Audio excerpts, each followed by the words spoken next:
Pai, obrigada, porque nós temos tudo. Nós temos tudo, Pai, para te conhecermos, para permitirmos que tu nos dirijas, não com medo, porque tu tens provado que tu és santo, mas tu és amoroso e bom. E tu dizes que nos diriges a toda a verdade, a fontes de água viva, a vida abundante, tudo o que precisamos, Pai. Então, ajuda-nos pelo teu Espírito, vivificando esta palavra santa nos nossos corações, para que possamos entender como isso tudo é precioso e maravilhoso. Mais uma vez pedimos que tu continues a iluminar os nossos corações, dando vida à tua palavra, de tal maneira que ela gere vida em nós, e nós possamos crescer cada vez mais no conhecimento e no amor ao Senhor Jesus por causa do conhecimento da sua palavra. Então, Senhor, peço-te que dirijas os médicos e lá ao tratamento da Priscila, que tudo corra para a tua honra e tua glória. Dirija, ó Pai, todas as circunstâncias e guarda-os, alegra-os contigo mesmo, que eles possam descansar no teu amor, no teu cuidado. Abençoa cada um de nós aqui. Oramos pela tua igreja, oramos pelo teu povo de Israel, pela salvação do teu povo. Em nome de Jesus. Amém. Muito bem. Então, o que nós estamos vendo? Nós chegamos, eu quero que fique bem claro, eu gosto que vocês entendam as datas, os acontecimentos. Nós estamos estudando os 7 anos da tribulação e os eventos que estão, os juízos que vêm do livro dos 7 selos. Então, como que começa esse tempo? Tem que ficar muito claro ao nosso coração a revelação de Deus.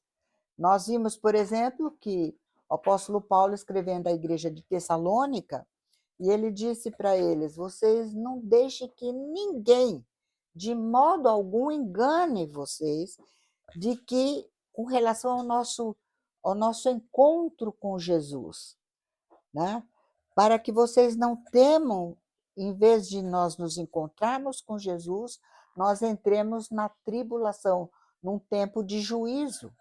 E ele diz: isso não acontecerá, sem que primeiro venha a apostasia, o afastamento, e seja revelado o homem da iniquidade. Mais para frente ele diz: tem alguém detendo a manifestação desse iníquo. Tá? Ele está aí fazendo mundo de malvadeza no mundo, o diabo, mas ele não consegue ainda colocar o seu Messias, porque há algo que o detém, alguém o detém. E ele é detido pelo Espírito Santo habitando a igreja de Jesus Cristo, enquanto os salvos estão aqui. E Jesus prometeu a nós, sua esposa, que jamais quem nele crê não é julgado, que ele nos chamou e nos comprou para nos livrar da ira. Então, ele garantiu que enquanto nós estivermos aqui, o anticristo não pode se revelar. Então, o nosso estudo de Apocalipse, a partir do capítulo 4, está mostrando exatamente que após a época da igreja, né, então o capítulo 4 diz que Jesus diz, depois da época da igreja, ele chama João lá para o céu. Então, eu fiz um slide, né? Então, dizendo o seguinte: o que é que nós estamos aguardando? Vamos ler Tito, capítulo 2, por favor. A senhora falou que esse termo apostasia significa isso. Apostasia, você tem apostasia, a palavra em si significa afastar-se a partir de. Você tem o afastamento da doutrina, da verdade, né? Então, 1 João 2, por exemplo, 20 e poucos, diz assim: Eles se afastaram, se apostataram, porque não eram dos nossos. Se fosse dos nossos, não teriam separado. Então, a apostasia é uma separação da verdade da doutrina. Mas você tem a apostasia física. Por exemplo, o navio apostatou-se do cais, afastou-se. E a apostasia tem uma preposição apó, que é a partir de, e o verbo isteme, que é ficar. Então, ficar a partir de, entendeu? Afastar-se de alguma coisa. Então, ali, 2 Tessalonicenses 2, o apóstolo Paulo está falando. Vamos lá, vai. 2 Tessalonicenses 2, verso 1. O que é, né? Depois eu vou lá. 2 Tessalonicenses 2, eu quero que vocês vejam. Quem que vai me indicar o texto? Qual é a análise que o Espírito de Deus está levando Paulo a fazer do texto? Olha o que está escrito lá, verso 1. Ora, irmãos, rogamo-vos pela vinda de nosso Senhor Jesus Cristo e pela nossa reunião com Ele. 2 também? Pode ler. Que não vos movais facilmente do vosso entendimento, nem vos perturbeis, que por espírito, quer por espírito, quer por palavra, quer por epístola, como de nós, como se o dia de Cristo estivesse já perto. Nota o seguinte que ele diz. Irmãos, no que diz respeito à nossa união com Jesus, a noiva encontrar-se com o noivo, está falando de um casamento. Nós sabemos que estamos aguardando um casamento. O nosso noivo foi o quê? Preparar a casa e nós temos que preparar o enxoval. Então, eu dizer, a nossa reunião, né? A nossa reunião com ele, com relação ao arrebatamento, o que ele diz? Nós exortamos que não vos demovais de modo algum, quer por epístola, quer por palavra, como se procedesse de nós, tinha chegado o quê? O dia de Jeová. Veja que está escrito aqui na seta. O que está escrito aqui? Uhum. Dia de quem? De Cristo. O arrebatamento é dia de Cristo. E o dia de Cristo é quando que ele vem nos buscar? A brilhante estrela da manhã, até que nasça nos nossos corações. O dia de Cristo, mas e o dia da ira? O dia do Senhor? A tribulação, o dia de trevas, de escuridão. Voltem uma folha aí, 1 Tessalonicenses 1, vamos ler os versos 9 e 10. Então veja o que Paulo está tratando. Não deixa que alguém engane vocês por nenhum tipo de argumentação. Nenhum.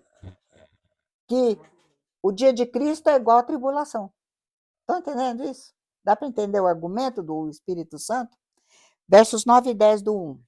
Porque eles mesmos continuam a nos dizer a respeito das boas-vindas recebidas da parte de vocês e sobre como abandonaram os ídolos e voltaram para o único Deus verdadeiro e vivo, a fim de servi-lo, e a respeito de como esperam por seu Filho, Yeshua, a quem ressuscitou dentre os mortos, e pelo seu aparecimento desde o céu, para nos salvar da ira iminente do juízo de Deus. Olha que coisa. Vocês se converteram, ele está falando para os Tessalonicenses. A repercussão da entrada de Paulo lá foi tão grande que todo mundo percebeu que eles deram as costas para os ídolos e se voltaram para o Deus vivo. E veja o verso 10. Para aguardardes dos céus. Tem prêmio, sabia? O apóstolo Paulo ainda não recebeu a coroa dele. Está esperando que nós também cheguemos lá. Como que diz 2 Timóteo 4? Como que é? Acabei a carreira, Como que é? Combati o bom combate, acabei a carreira e guardei. E agora o que eu estou esperando? A coroa da justiça que o justo juiz me dará naquele dia. E não só a mim, mas a todos que amam a sua vinda. Voltando para o verso 10. Para que você foi salvo? Para que eu fui salvo? Nós somos salvos para aguardarmos dos céus o seu Filho, a quem ele ressuscitou dentre os mortos. Quem é ele? Jesus. E o que ele faz? Nos livra da ira vindoura.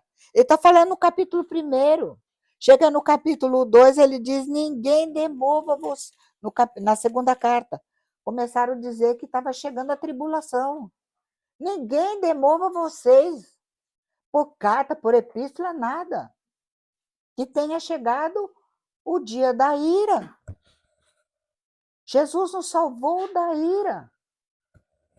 Vamos para Tito, que eu tinha pedido, Tito 2, Timóteo, Tito aí. Veja qual é a bendita esperança. A nossa bendita esperança é nós sermos amassados pelo anticristo, perseguidos, mortos, etc. Qual é a bendita esperança da igreja? Tito 2:11. Porque a graça de Deus se há manifestado, trazendo salvação a todos os homens.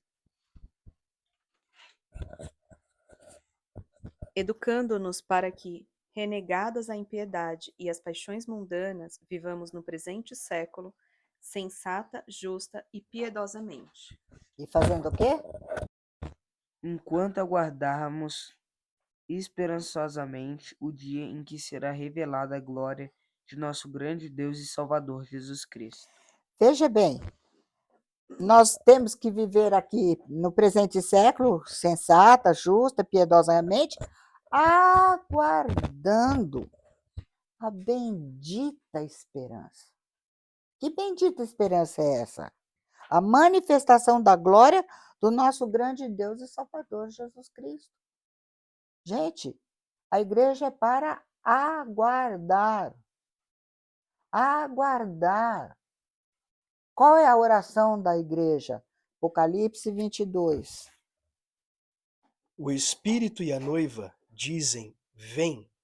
Aquele que ouve, diga: vem. Aquele que tem sede, venha.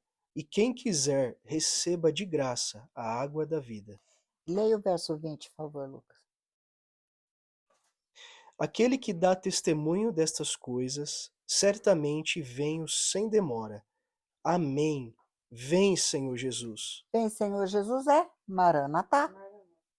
Então, notem, a igreja foi salva para aguardar o Senhor Jesus. Então, logo, o Apocalipse 4 começa com o Senhor Jesus chamando a igreja.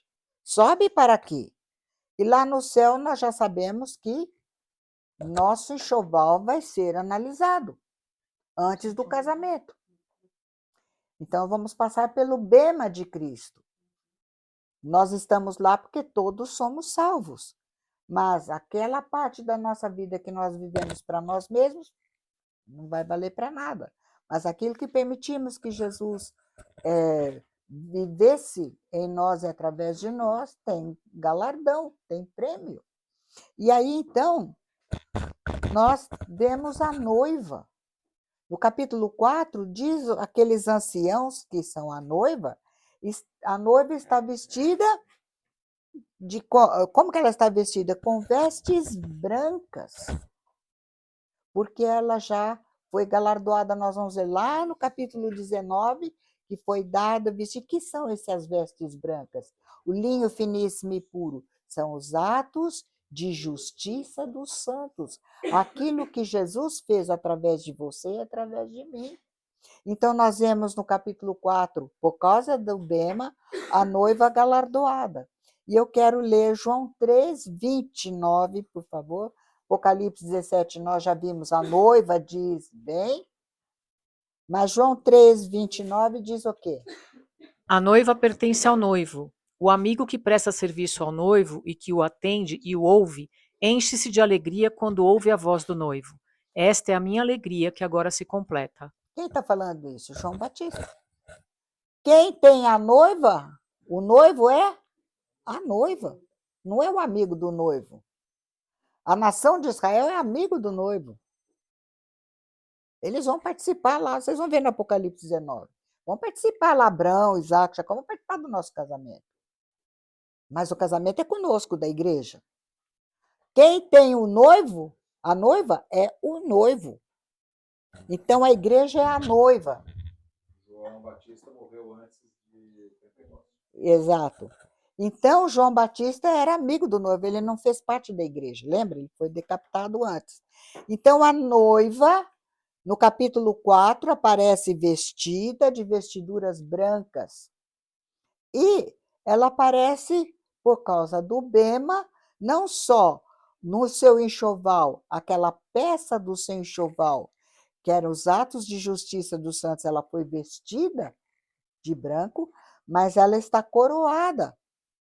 E olha que interessante, são coroas de ouro. Mas vocês estão vendo que essa coroa é Stefano. E aí eu coloquei aqui afitarton. Eu deixei aqui em grego por quê? Vamos para 1 Coríntios 9, 25, para vocês verem. Está falando do... A coroa que nós vamos ganhar é coroa de atleta. Nós não somos chamados para uma carreira? Nós estamos numa carreira. E vai ter galardão para nós. Então, só que os que correm no estádio, veja o que acontece com eles. 9, 29, 25, perdão. E todo aquele que luta, de tudo se abstém. Eles o fazem para alcançar uma coroa corruptível, nós, porém, uma incorruptível.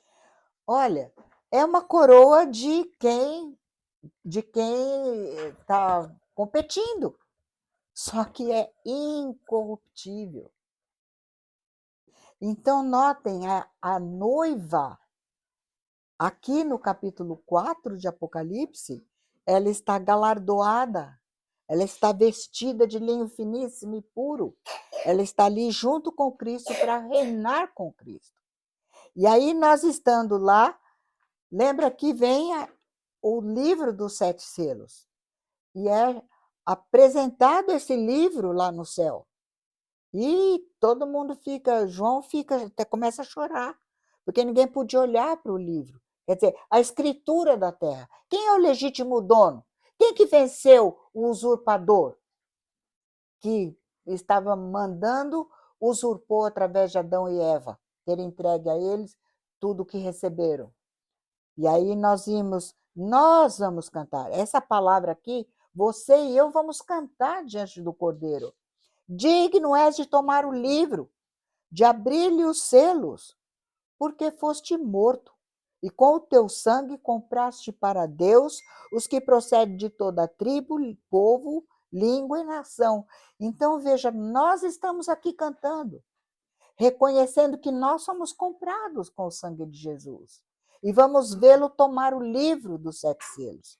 E aí, o Cordeiro abriu o primeiro selo. E quando ele abre o primeiro selo, começa a tribulação, o dia de juízo, o dia de Jeová, o dia das trevas, que é o 77 de Daniel. Então, voltamos ao livro dos 7 selos. E o que nós vimos? Nós vimos que na primeira metade da tribulação, o Senhor Jesus, o primeiro selo permite que o anticristo saia, começa então o tempo da tribulação. Nós vimos os juízos dos selos, vimos os juízos das trombetas, né? E até aqui nós estamos na primeira metade da tribulação. E o que marca a segunda metade?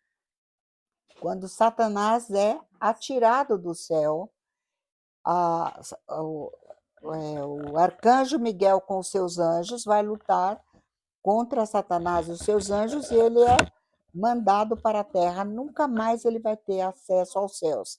E aqui nós chegamos exatamente no meio da tribulação. E com a descida de Satanás para a terra, nós vimos que os 10 chifres, junto com a besta, o Senhor Jesus vai pôr no coração deles odiarem a mulher, a religião falsa, e então eles vão destruir a religião falsa. Nós vimos que está em Apocalipse 17. E porque qual é o intuito do anticristo?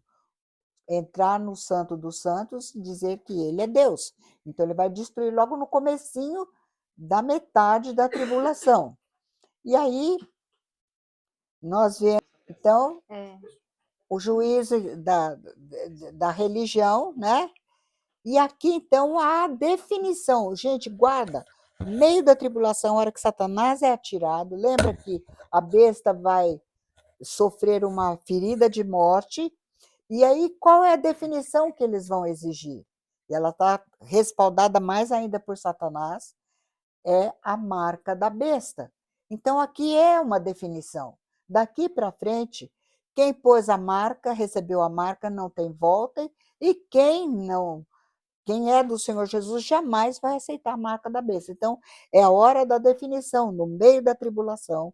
E aí nós chegamos aos capítulos 15 e 16, que vão mostrar a consumação da cólera de Deus, os juízos das taças.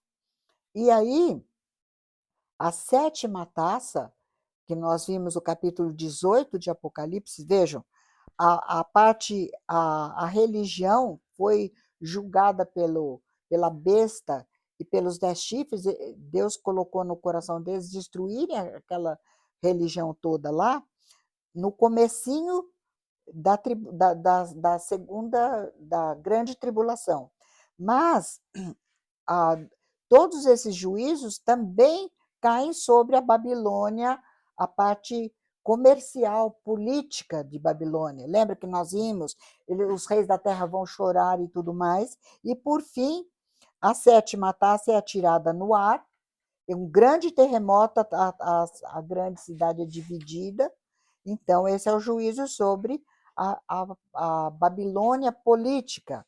Mas a 6ª taça, na 6ª taça, ela fala do juízo da ceifa e da vindima, que é aqui onde o Senhor Jesus vem para terminar de uma vez por todas com as nações, com a rebelião, com as pessoas servindo e adorando Satanás, tá? E a besta. Então, quem que vai ler, por favor? Então um anjo forte levantou uma pedra, como grande pedra de moinho, e arrojou-a para dentro do mar, dizendo: Assim, com ímpeto, será arrojada a Babilônia, a grande cidade, e nunca jamais será achada. E voz de arpistas, de músicos, de tocadores de flautas e de clarins jamais em ti se ouvirá, nem artífice algum de qualquer arte jamais em ti se achará, e nunca jamais em ti se ouvirá o ruído de pedra de moinho. Também jamais em ti brilhará luz de candeia, nem voz de noivo ou de noiva jamais em ti se ouvirá, pois os teus mercadores foram os grandes da terra, porque todas as nações foram seduzidas pela tua feitiçaria. E nela se achou o sangue de profetas, de santos e de todos os que foram mortos sobre a terra. Lembra que nós vimos numa das taças, Deus transforma. Lembra que foi transformada, as fontes de água foram transformadas os rios em sangue. Ele falou: vocês derramaram o sangue, eu estou dando o sangue para vocês beberem. Foi achado o sangue dos profetas. Então, esse sistema terrível nunca, olha que Deus está dizendo, nunca mais haverá rebelião. Nota o que significa Jesus ter morrido e ressuscitado, o triunfo dele. E aí, então, o capítulo 17 continua contando dados, o que vai continuar acontecendo. Então, quem que vai ler?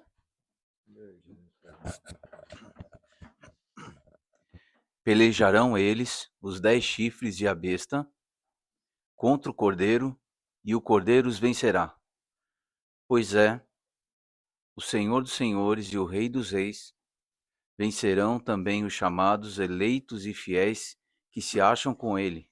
Então, em primeiro lugar, os 10 chifres e a besta destruíram a falsa religião. Mas agora eles vão se voltar contra o cordeiro. E aqui, então, é a ceifa e a vindima, é o fim da rebelião deste reino contra o Senhor Jesus e contra também os santos. Prestem atenção quanto a isso. E aí, então, eu quero, antes de continuarmos para nós entendermos como vão os juízos, vamos entender o que é primazia. Vamos abrir o Evangelho de João, capítulo 3, capítulo 1, perdão. Vou ver o versículo.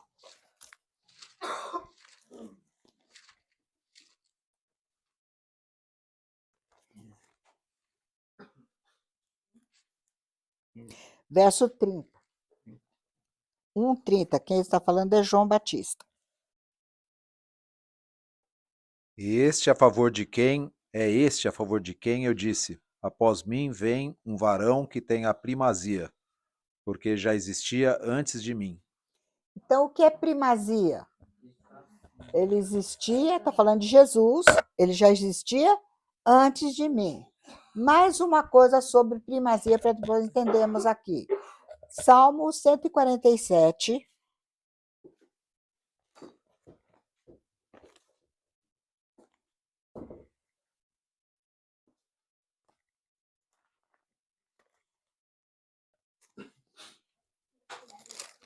Os versos 19 e 20, por favor. Vou por aqui, porque eu não bater no fio. Mostra sua palavra a Jacó, as suas leis e os seus preceitos a Israel. Não fez assim a nenhuma outra nação. Todos ignoram os seus preceitos. Aleluia. Para quem que ele mostrou a sua palavra? Jacó, Israel. Nenhuma outra nação conhece os seus preceitos? E o verso 20? Ela já leu. Já leu os dois? Ah, tá. Nenhum, tá bom. Então, o que é primazia? Alguém que tem a informação, alguém que veio antes. Então, notem agora, esse é o método de Deus. Tem primeiros e tem seguintes, tá? Então, veja. Quem que vai ler? A ocasião de começar o juízo pela casa de Deus é chegada. Okay. Ora, se primeiro vem por nós, seus servos, qual será o fim daqueles que não obedecem ao evangelho de Deus? Meu olho Então, não está me concentrando, eu não estou conseguindo ler. Veja, quando que chega o juízo? Quem vai ser primeiro? Quem vai primeiro prestar contas? A casa de Deus. Nós somos os primeiros a prestar contas. Então, Deus tem uma sequência, tem digamos, um pelotão de pessoas que vão prestar contas e ser atingidos.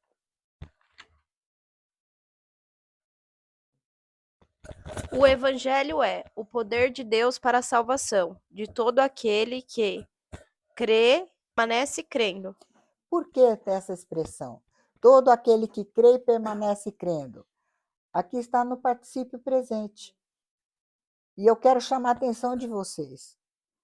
Quando você crê no Senhor Jesus, você é livre da condenação. No momento que você creu no Senhor Jesus, você é declarado justo, você é feito filho de Deus, tudo bem, tá certo? Mas, se você, como filho, não olhar para o Senhor Jesus, está cheio de crente aí vivendo como se fosse mendigo.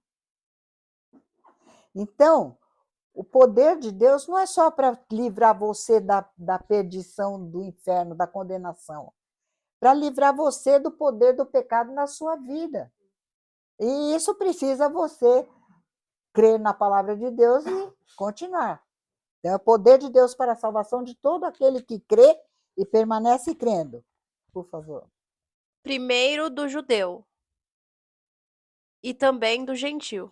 Ah, tem uma sequência. Primeiro do judeu. Por quê? Porque ele recebeu a informação. Não foi dada a nós, foi dada a ele. Então, primeiro, e não é depois. Também, mas questão de primazia, primeiro ao judeu e também ao gentio. Então, veja, o evangelho é poder de Deus para a salvação. Mas por que ele é o poder de Deus? Bem aqui embaixo. Visto que, porque a justiça de Deus se revela no evangelho. Continuamente. Por que eu estou colocando essas ênfases? Toda vez que você prega o evangelho, a justiça de Deus está sendo anunciada. O que é que nós precisamos? Da justiça. Por que não a paz? Por causa do pecado. Qual é o fruto da justiça? Paz.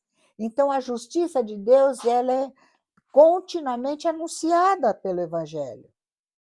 E nota, agora eu vou ler aqui. De fé, isto é, a partir da fé, em fé, isto é, para a fé.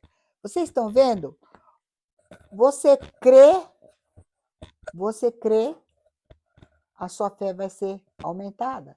Você ouve e vai de fé em fé, de fé em fé, como está escrito desde outrora lá pelo profeta Abacuque. E o que diz Abacuque? O justo viverá a partir da sua fé. Então, veja, se isso aqui eu creio, Jesus, eu não vou para o inferno, tal. Mas Jesus disse para eu procurar um cônjuge salvo. Mas eu vou pegar aquela mocinha ou aquele rapaz, eu vou não sei o quê. Você vai desafiar a palavra de Deus, o que você vai? Você vai perder a salvação? Mas vai perder a alegria da salvação, que foi o que Davi fez. Senhor, restaura o que? A salvação? Ele pediu? A alegria da salvação. Então, veja, a justiça de Deus continuamente apresentada no Evangelho. E como que é? Cada vez que você crê, a justiça de Deus está mostrando. E é uma questão, você vai crescendo de fé em fé. Hoje você conhece, amanhã você, puxa vida, eu posso descansar nele porque eu aprendi isso aqui. Aí você vai ver que você pode descansar também nisso. Cada vez mais você vai confiando nele, vai crescendo, confiando no Senhor Jesus. Então, o evangelho, a salvação, primeiro ao judeu e também ao gentio. Mas nota, o princípio é o mesmo. Tribulação e angústia virão sobre a alma de qualquer homem que faz o mal. E agora, ao judeu primeiro e também ao grego. Não pensa vocês que na hora da reprimenda muda. Glória, porém, honra e paz a todo aquele que pratica o bem. Ao judeu primeiro e também ao grego. Por que eu estou mostrando isso? Porque nós estamos falando do finzinho do juízo da tribulação, não é? Então, vamos lembrar o que aconteceu no comecinho da tribulação. Então, o anticristo fez aliança, permitiu a construção do templo, e aí, o finzinho, no meio da tribulação, o que a palavra de Deus informa? Daniel, dá para ler? Uhum. A mulher, Israel, fugiu para o deserto, onde lhe havia Deus preparado lugar para que nele a sustentem durante 1260 dias. Que tempo é esse? A segunda metade da tribulação. Então, veja, Deus preparou um lugar no deserto para a mulher. Satanás é atirado, mas antes, como que começa a tribulação? Quando o anticristo, lembra que Jesus falou? Quando vides o abominável da desolação, ele vai impedir o sacrifício, Satanás é expulso do céu, e aí, o que ele vai fazer? Quando, pois, o dragão se viu atirado para a terra, perseguiu a mulher que dera à luz o filho varão, e foram dadas à mulher, Israel, as duas asas, as asas de grande águia para que voasse até o deserto, ao seu lugar, aí onde é sustentada durante um tempo, tempos e metade de um tempo, fora da vista da serpente. Então veja, no comecinho da grande tribulação, no primeiro tempo Israel estava lá no templo, não estava? Na primeira metade, achando que o Messias era, o anticristo era o Messias. Mas assim que Satanás é atirado à terra, ela foge. Jesus diz: quando você viu o abominável da desolação, foge. Não fica. Quem tiver foge para os montes, quem tiver não volta para pegar capa. Lembra disso? E aí Deus vai preparar um lugar para Israel durante 1260 dias, né, que ele fala aqui, ou um tempo, tempos, metade de um tempo, isto é, durante toda a grande tribulação, esse povo, esses israelitas vão ser guardados no deserto. Deus vai guardá-los lá. E aí o que vai acontecer? Fora da vista da serpente, que é o dragão, tá vendo? Olha, que chama serpente, que é o dragão, a mesma pessoa, né? Então, durante a grande tribulação, Israel está no deserto, escondido. Mas o que o dragão vai fazer? Você? Irou-se o dragão contra a mulher e foi pelejar com os restantes da sua descendência, os que guardam os mandamentos de Deus e têm o testemunho de Yeshua, Jesus, e se pôs em pé sobre a areia do mar. Então, nota, ele não conseguiu os que estavam em Israel. Ele não conseguiu acabar com eles. Então, ele se volta contra os restantes de Israel. Mas que restantes são esses? Os salvos, aqueles que guardam os mandamentos de Deus e têm o testemunho de Jesus. Então, ele vai se voltar contra os judeus que estão no meio das nações. Até aqui deu para entender? Nós estamos no comecinho da grande tribulação, tá claro? Muito bem. Olha o que Jeová vai falar. Daqui eu...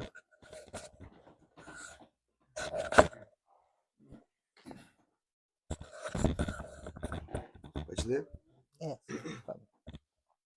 Tão certo como eu vivo, diz Adonai Jeová, com mão poderosa, com braço estendido e derramando furor, hei de reinar sobre vós.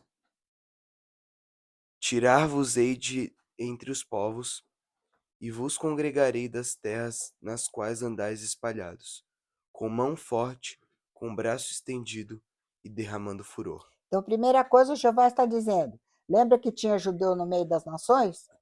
Eu vou tirar vocês de lá com mão forte, braço estendido, e vou trazer vocês. Aonde que ele vai levar? Já não tem alguém lá no deserto? Não tem um povo lá no deserto? Eu vou tirar vocês daqui. E olha o que ele vai dizer. Termina. Levar-vos-ei ao deserto dos povos, e ali entrarei em juízo convosco, face a face. Enquanto ele está julgando as nações, em primeiro lugar, ele vai entrar em juízo com a nação de Israel. Tanto os que estão lá no deserto, ele vai tirar todos que estão no meio das nações. Essa é a festa das trombetas, não tem nada a ver para a igreja. Vai tirar o povo, vai levá-los para o deserto dos povos. E ali ele vai entrar em juízo com eles. Isso está em Ezequiel 20. Então, ele vai... Abre o Ezequiel 20, por favor, que eu não pus um texto aqui. Eu vou dar o versículo.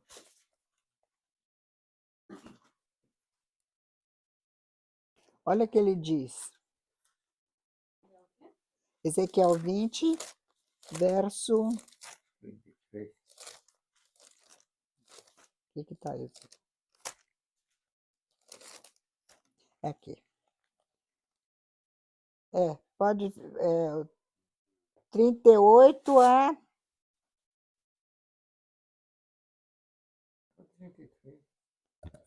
33 até 39, vai, porque aí assim já adianta. Vivo eu, diz o Senhor Jeová, que com mão forte e com braço estendido e com indignação derramada hei de reinar sobre vós. Tirar-vos-ei dentre os povos, e vos congregarei das terras nas quais andais espalhados, com mão forte, com braço estendido e derramado furor.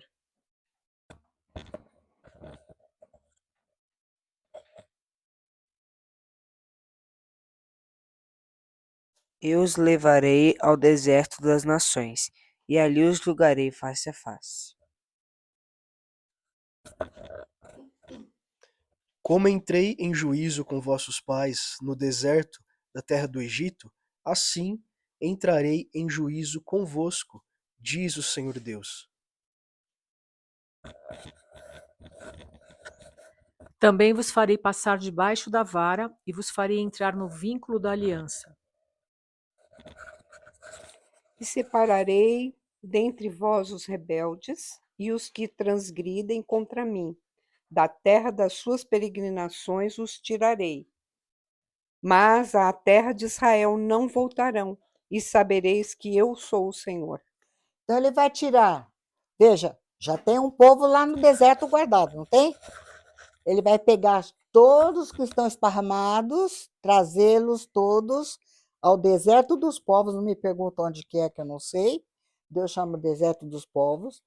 Como diz lá em Oséias, ele vai falar o coração deles lá apertado, vai fazê-los passar pela disciplina da aliança, quem crê no Messias, quem não crê no Messias.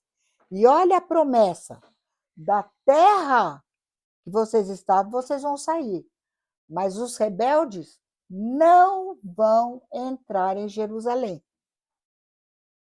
Prestou atenção?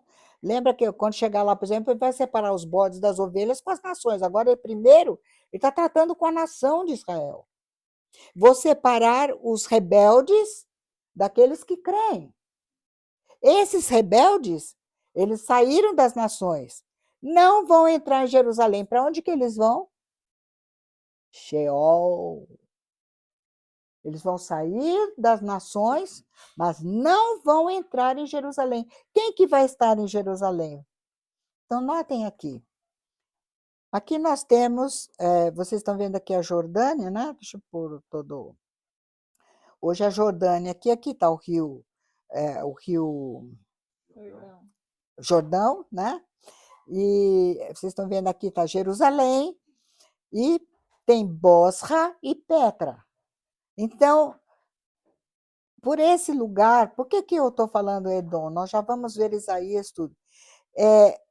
Israel está guardado em algum lugar aqui, e o Senhor Jesus vai trazê-los aqui, vai entrar em juízo com eles. Então, eu coloquei aqui só para vocês verem, Petra, esse aqui é o deserto da Judéia, né? Então, veja, inclusive isso aqui indo para Petra, que provavelmente é Edom, onde provavelmente eles vão ficar, né? Esse desfiladeiro eu já mostrei para vocês, até chegar, né?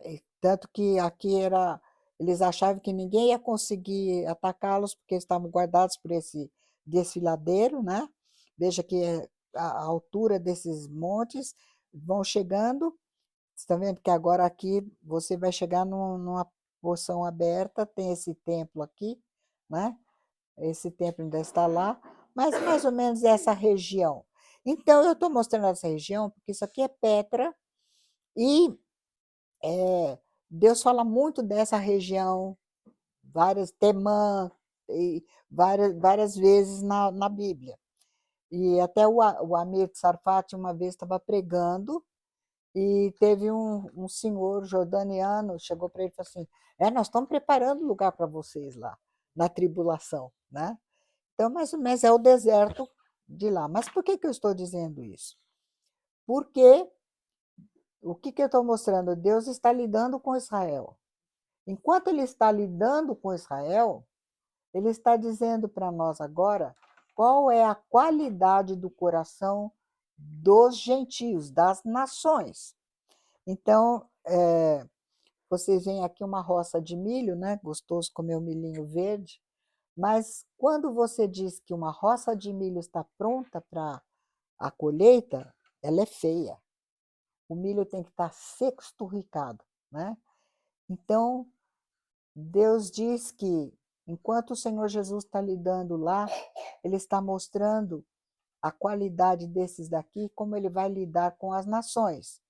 Ele diz: outro anjo saiu do santuário gritando em grande voz para aquele que se achava sentado sobre a nuvem e disse para ele: toma a tua foice e ceifa, pois chegou a hora de ceifar, visto que a seara da terra já secou, já se tornou seca. Então, eu sempre pensei, interessante, porque nós vamos ver que depois vai falar de uva, que está cheia de caldo. Então, eu pensei, existem, por exemplo, o milho, para ser colhido, ele tem que estar seco e esturricado. E o que Deus quis dizer? Que a seara da terra está na hora, está no fim. Agora Deus vai terminar com tudo isso, né? Então, veja, o milho tem que estar seco, né? E olha que Deus diz. Quem que vai ler, por favor? Eu. Você? Quem que é? Sabe, porém, isto: nos últimos dias sobrevirão tempos perigosos, pois os homens serão desafeiçoados, sem afeição natural, implacáveis, cruéis, sem misericórdia, caluniadores, inimigos do bem, e, por se multiplicar a iniquidade, o amor se esfriará de quase todos. Então, veja, o que Deus está dizendo? Qual é a qualidade do coração dos homens? Seco. E Deus está na hora, pode passar a ceifa para colher. Mas ele vai pintar um outro quadro. Tem dois tipos de pessoas. Quer dizer, é o mesmo tipo de pessoa, mas são dois tipos de colheita. E ele vai mostrar, por exemplo, as uvas. E olha o que ele vai dizer. Pode ler, por Saiu favor? ainda do altar outro anjo, aquele que tem autoridade sobre o fogo, e falou em grande voz ao que tinha a foice afiada, dizendo: toma a tua foice afiada e ajunta os cachos da videira da terra, porquanto as suas uvas estão amadurecidas. Olha a diferença. Um está seco, de maldade, de coisa. E o outro está cheio de suco. Vamos ver o que a palavra de Deus diz? Cheios de toda injustiça, malícia, avareza e maldade, possuídos de inveja, homicídio, contenda, dolo e malignidade, sendo difamadores, caluniadores, aborrecidos de Deus, insolentes, soberbos, presunçosos, inventores de males, desobedientes aos pais, insensatos, pérfidos. Então, veja essa condição das nações no fim da tribulação. Deus diz secos de maldade e mais cheios de injustiça e malícia. Quer dizer, uma coisa bem triste, o pecado correndo solto. E aí, Então o anjo passou a sua foice na terra e vindimou a videira da terra e lançou-a no grande lagar da cólera de Deus. E o lagar foi pisado fora da cidade, e correu sangue do lagar até aos freios dos cavalos, numa extensão de 1.600 estados, 304 quilômetros. isso, então, o que nós estamos vendo? Enquanto Deus está lidando com as nações, elas estão nessa condição, ele está lidando com Israel. E ele está tratando com Israel, porque tem uma coisa muito importante. Para que Jesus venha, inclusive termine isso daqui, como que ele pode pisar o lagar? Ele tem que voltar, mas ele impôs uma condição para voltar. Então, vamos lá. Derramou o sexto anjo a sua taça sobre o grande rio Eufrates, cujas águas secaram, para que se preparasse o caminho dos reis que vem do lado do nascimento do sol. Então, do Oriente, os reis que vêm do Oriente. Então, esse é o juízo das taças. O rio Eufrates vai secar e eles vão passar a pé seco para vir para algum lugar. Então vamos entender o que está acontecendo aqui. Aqui vocês têm um mapa, né? O Oriente, os reis do Oriente estão aqui, né? E aqui não está dando para ver, mas eu vou pôr um outro mapa, mostrando, aqui está o Rio Eufrates, está vendo? Aqui está a Síria, aqui está o Iraque, o Irã está por aqui. Então, para que esses reis venham, inclusive a China, os reis do Oriente venham, para onde que eles vêm? Eles vêm para cá. Então, Deus vai secar o Rio Eufrates para que eles passem por aqui. Então, veja, eu pus um outro mapa aqui, e veja aqui, ó. Tá vendo, ó? O Rio Eufrates, então a gente vê bem a China, a Rússia, né? Todos, Índia, todas essas pessoas, esses reis, eles vão querer vir para cá. Deus vai fazer com que eles venham para cá. Por isso o Rio Eufrates será seco. E o que vai acontecer? Olha que interessante. Quem que vai ler? Então vi sair da boca do dragão, da boca da besta e da boca do falso profeta 3 espíritos imundos semelhantes a rãs, porque eles são espíritos de demônios, operadores de sinais, e se dirigem aos reis do mundo inteiro, com o fim de ajuntá-los para a peleja do grande dia do Deus Todo-Poderoso. Por que vai secar o Rio Eufrates? Porque Deus está congregando e usando quem? 3 demônios. Da boca de Satanás, da boca da besta e da boca do falso profeta saem 3 demônios parecidos a rãs. Esses demônios vão chamar os reis. Venham, nós vamos para a peleja contra o Deus Todo-Poderoso. Então, eles não estão cheios de iniquidade, eles não querem, eles estão servindo a Satanás, eles não têm a marca da besta, não adoram Satanás, então esses espíritos vão convocá-los e levá-los. Então, eles têm que atravessar o Rio Eufrates para chegar lá.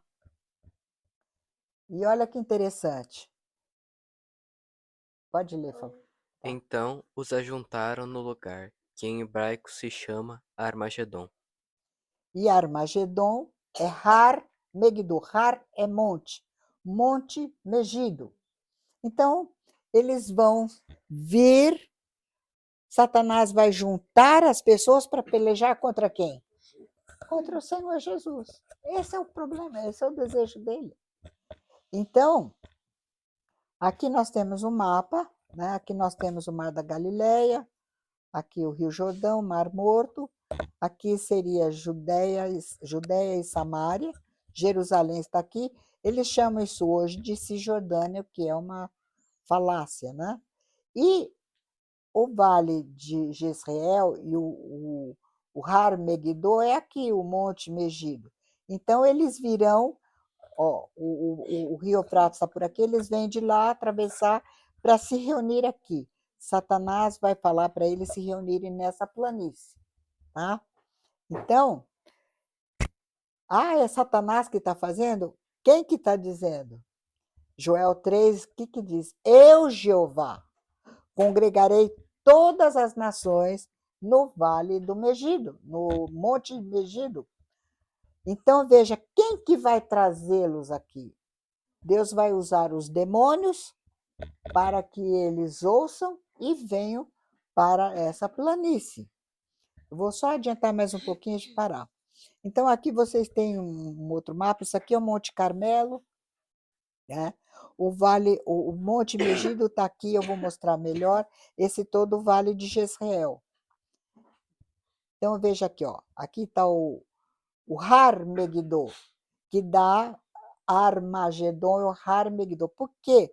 Porque esse monte aqui ele é importante, mas a planície toda de Jezreel aqui, ó, eles vão se juntar todos aqui para pelejarem contra o Senhor Jesus. Então, aqui vocês têm algumas visões desse lugar, e vocês estão vendo, esse é o Har Megiddo, é o Monte Megiddo. O que ele é um tel. Eu já vou mostrar e vou falar por quê. Então, algumas visões, né? Ele que dá o nome a toda essa situação. né? O vale de Jezreel está tudo por aqui. Ele é o... Hã? É um sítio arqueológico aqui. Agora, por que que é um tel? Um tel é um monte formado de ruínas. Então, você constrói, aí aquele vem, o outro constrói por cima. Veja que vocês têm palácio israelita, estábulos israelitas, palácio assírio.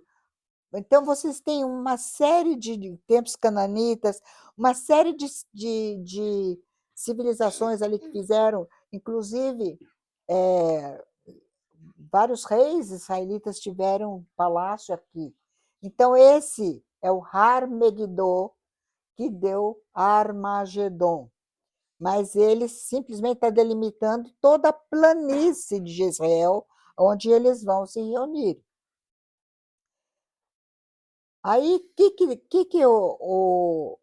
o que os anjos, os demônios disseram? Olha, vamos lá, vou reunir vocês, vamos nos reunir lá no vale no Jezreel para atacar o rei e acabar com esse reino, né?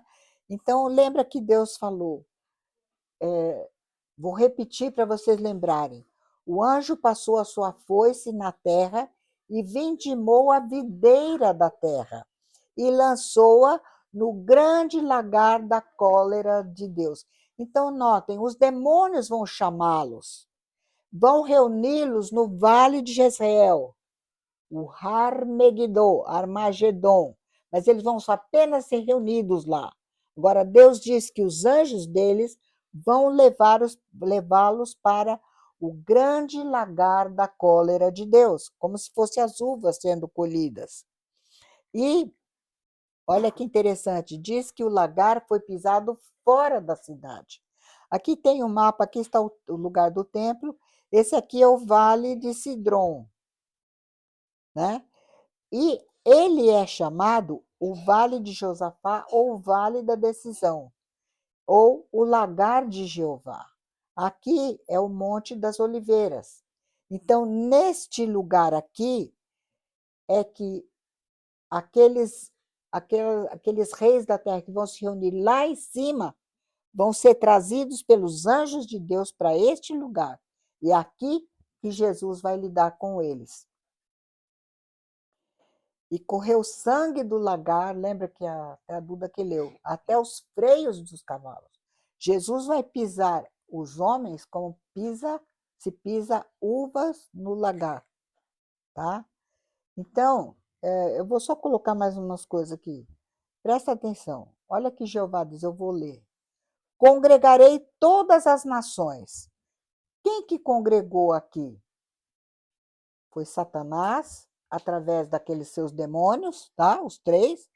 Ele que chamou, mas quem que está trazendo? Quem que está reunindo? É Jeová. Eu vou congregar todas as nações. E agora olha o que ele diz. E as farei descer ao vale de Josafá. O vale de Josafá é aquele que acabamos de ver lá em Jerusalém. Então, lembra que os anjos vão levá-los para cá. Os anjos de Deus. Eles vão se reunir aqui, mas Deus vai fazê-los descer aqui. Porque é aqui que Jesus vai entrar em juízo com eles. E ali, no vale de Josafá, no vale da decisão, entrarei em juízo contra elas, por causa do meu povo. Presta atenção. Eu me arrepio de ver as igrejas, os pastores, crentes esquecendo de Israel. O meu povo e da minha herança, Israel, a quem elas espalharam por entre os povos, repartindo a minha terra entre si. Quando ele está repartido aqui, ó. Eles repartiram a maior parte, hoje é Jordânia. Repartiram. Essa é a sentença contra eles mesmos. Levantem-se as nações e sigam para o vale de Josafá, porque ali me assentarei para julgar todas as nações em redor. Porque o dia de Jeová, vocês estão vendo o dia de Jeová? Agora sim, é o fim da tribulação. Toda a tribulação é o dia de Jeová, mas o dia de Jeová é a hora que ele vai pisar as uvas. Está perto no vale da decisão, que é ali em Israel. Então veja que ele vai dizer: chegai-vos nações para ouvir, e vós povos escutai. Ouça a terra a sua plenitude, o mundo e tudo o que produz. Porque a indignação de Jeová está contra todas as nações, o seu furor contra todo o exército delas. Ele as destinou para a destruição, as entregou à matança. E ele diz mais: o dia da vingança de Jeová, ano de retribuição pela causa de Sião. Pergunto para vocês: Deus tem futuro para Israel? Quão grave é dizer que a igreja substituiu? Se Deus fez todas as promessas que fez a Israel e a igreja substituiu, que confiança temos nós que ele também não vai substituir a gente por algum outro? Vocês estão entendendo? Então eu vou parar por aqui, porque nós vamos ver que Deus está lidando com Israel. E para que Jesus venha, o que ele diz? Como é que ele vai vir? O que tem que acontecer? Não me vereis mais. Aonde que eles têm que estar? Então você viu que ele foi lá buscar? E agora ele vem, ele põe Israel no Monte Sião, só dando um spoiler. Ele traz Israel, põe no Monte Sião, as nações, ele pôs Israel lá, vamos acabar com eles. E eles querem atacar, Deus mesmo está levando para entrar em juízo com eles. Mas eles lá no Monte Sião vão clamar e Jesus vem. Tá? Mais ou menos isso.